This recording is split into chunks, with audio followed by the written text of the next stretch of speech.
ভাবছিলাম একটু আবার ঘুরতাম।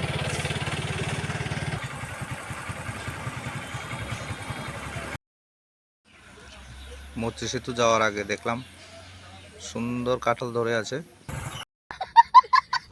ব্রিজের প্রায় কাছে চলে এলাম, ওই যে দেখা যাচ্ছে, প্রায় চলে এলাম। ওই যে ব্রিজ দেখা যাচ্ছে, আমাদের গর্বের মৈত্রী ব্রিজ।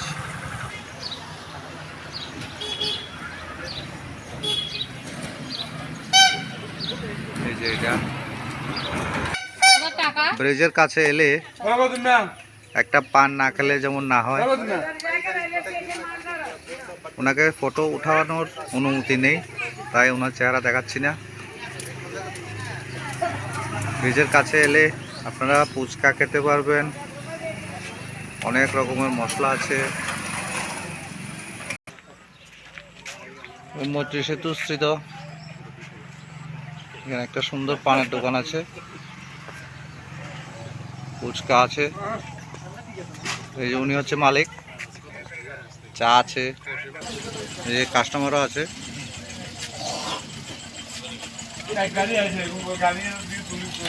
আসবেন ওনার দোকানে। এই যে মৈত্রী সেতু দেখতে এলে এই যে রাস্তা এলে ওনার দোকান দেখতে পাবেন। দই ফুচকাও পাওয়া যায়। কোনো অনুষ্ঠানে ওনাকে বললে উনি যে কোনো অনুষ্ঠানে যায় ফুচকা নিয়ে, ওনার সঙ্গে যোগাযোগ করতে পারেন। আচ্ছা, আপনারা যদি কেউ কয় কোনো অনুষ্ঠানে যে ফুচকা নিয়ে যাবেন, তো আপনি কি যাবেন? হ্যাঁ, যাব। তো আপনার ঠিকানাটা? আমার ঠিকানা সাপুর নবীনপাড়া, ভাতৃ সংঘ ক্লাবের যে বলছি বীজের সাথে আর কি। আচ্ছা, এখানে আমার দোকান আছে, দই ফুচকা আছে, এমনি ফুচকা আছে, পান চা সব কিছু পাওয়া যায়, টিকিট এবং বিয়ে বাড়ি কোনো অনুষ্ঠান যদি বলে যাব। ঠিক আছে। কন্ট্যাক্ট নাম্বারটা যদি বলেন। ফোন নাম্বারটা 8974463789। ঠিক আছে, ধন্যবাদ। রিভিউ করে উঠতে হয়।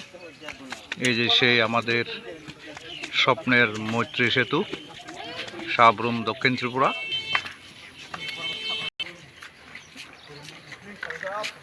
এইটা হলো প্রবেশদ্বার আমাদের সাবরুম থেকে, যে ওই পার যাবে বাংলাদেশ। এই গেট দিয়ে যেতে হবে। এই গেট দিয়ে এসে এখান হয়ে এইদিকে যেতে হবে। ওই যে দেখা যাচ্ছে বাংলাদেশ। নিচে দিয়ে সাবরুম, মনুঘাট যাওয়ার রাস্তা। উপরে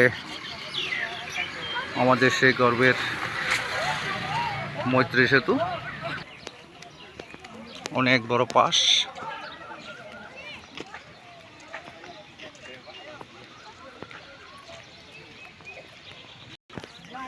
প্রতিদিন বিকালবেলা এখানে অসংখ্য মানুষের সমাগম হয়। এতটুকুই যাওয়ার অনুমতি আছে আমাদের, এর থেকে বেশি আমরা যেতে পারি না। এই যে দেখতে পাচ্ছেন আমাদের মৈত্রী সেতু, ওইটা বাংলাদেশ। এই যে আমাদের ফেনী নদীটা, এই যে এইটা আমাদের ফেনী নদী বলে, আর ওপারে এগুলো বাংলাদেশ।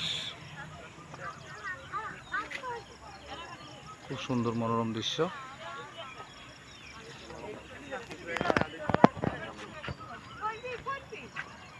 ওইটা বাংলাদেশের অংশ। এইটাকে ফেনী নদী আমাদের। আবার সাইডে দিয়ে মানুষ হাঁটার জন্য রাস্তা দিয়েছে দোনো সাইডে। এটা আমাদের ইন্ডিয়ার অংশ। এই যে দেখতে পাচ্ছেন, এটা বাঁ দিকের অংশ। এই যে এটা ফেনী নদী, এইটা ফেনী নদী, আর ওইটা বাংলাদেশ। এইটা বাংলাদেশ।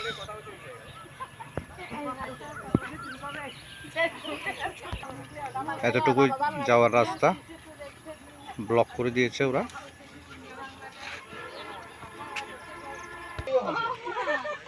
এটা আমাদের প্রবেশদ্বার। এখান দিয়ে এসে প্রবেশদ্বার দিয়ে এসে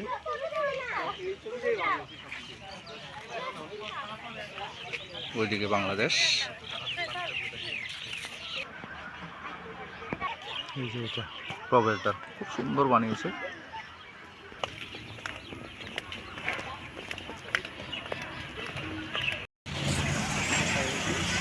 একবার এসে ওনার দোকান থেকে অবশ্যই একদিন ফুচকা খেয়ে দেখবেন, খুব ভালো ফুচকা বানায়।